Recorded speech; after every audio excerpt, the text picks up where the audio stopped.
Adanyi never imagined that the fiercest battle for her marriage would come from the woman who should have supported it. Adanyi and Ifenna's marriage was the picture of harmony. For 6 years, they built a life of love and respect, raising their son Tobe in a home filled with warmth.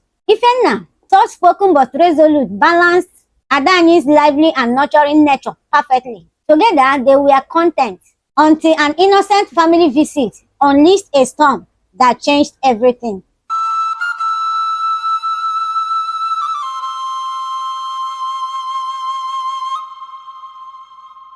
During a dinner at Ifenna's family home in Umunede, his mother, Mama Nkechi, scrutinized him with sharp eyes. "Ifenna, why are you so lean, so thin?"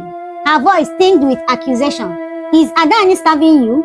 Adanyi laughed nervously, attempting to defuse the situation. "Mama, Ifenna eats like a king in our house."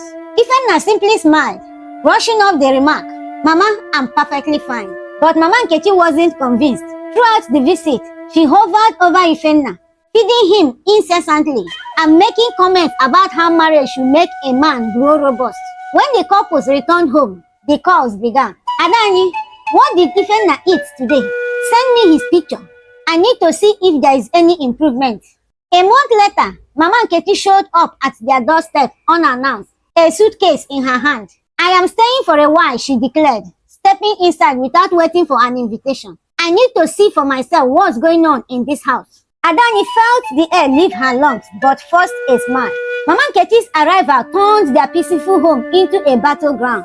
She took over the kitchen, cooking lavish meals for Ifenna, while ignoring Adanyi entirely. She washed his clothes, ironed them, and even tried to make his bed. Her dismissive attitude towards Adanyi and Tobe stung deeply. One morning, she filled the house with loud prayers. "Every evil hand fighting my son, wither and die," she bellowed, her voice echoing through the walls. "Every witchcraft activities against my son catch fire."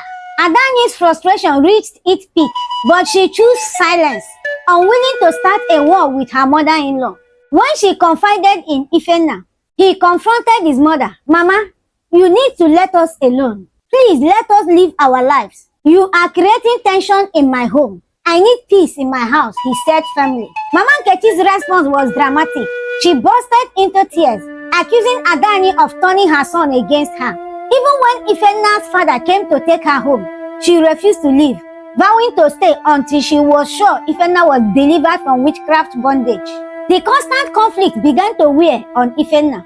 Torn between his wife and mother, he withdrew emotionally. The once vibrant Adanyi felt isolated and invisible in her own home. On the 7th wedding anniversary, Adanyi planned a romantic dinner to rekindle their love, but Mama Nkechi took over, turning the evening into a chaotic family gathering. That night, Adanyi made that decision. "Ifenna, I love you dearly, but I can't live like this anymore. Your mother has destroyed our marriage, and I need to live for my peace and sanity," she said, tears streaming down her face. Ifenna stood in silence, his heart shattering, but he couldn't find the words to stop her. Adanyi left. She moved on with her life and eventually met Keto, a kind-hearted man who promised her the love and stability she deserved. Keto adored Tobe and treated him like his own son. Adanyi felt truly at peace. Meanwhile, Ifenna's life crumbled. With Adanyi gone, Mama Nkechi, who had once dominated his life, suddenly stopped caring for him. She no longer cooked, cleaned, or fused over him. "If you are not thriving, it's your fault now," she snapped one day when Ifenna asked for a meal. Her indifference broke him. Ifenna began skipping meals, losing weight and confidence. The stress took a toll on his health, and he fell seriously ill. His once stable job slipped through his fingers, and he was eventually dismissed for underperformance. Unable to pay his bills, he was evicted from his home and forced to return to the village, where he lived in shame under his parents' roof. As weeks turned into months, Ifenna's mental state deteriorated. The regret of losing Adanyi haunted him like a shadow. He wandered the village, mumbling to himself, a ghost of the man he once was. His father often found him sitting under the Odala tree, staring blankly at the horizon. One evening, he broke down before his father as he lay on his sick bed. "Papa, I lost everything. I lost Adanyi. I lost my home. and I lost my dignity.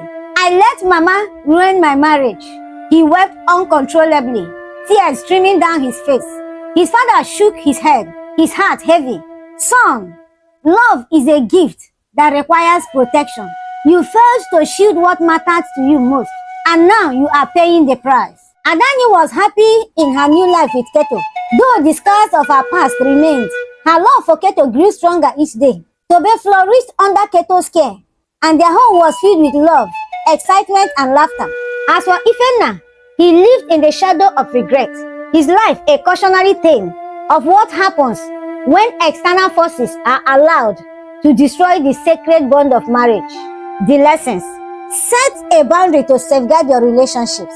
2. Shut your doors against relationship destroyers. 3. The consequences of failing to prioritize a partner can be devastating. Lastly, love, though resilient, can be broken when trust and respect are neglected. Please do well to subscribe to this channel and turn on the notification bell.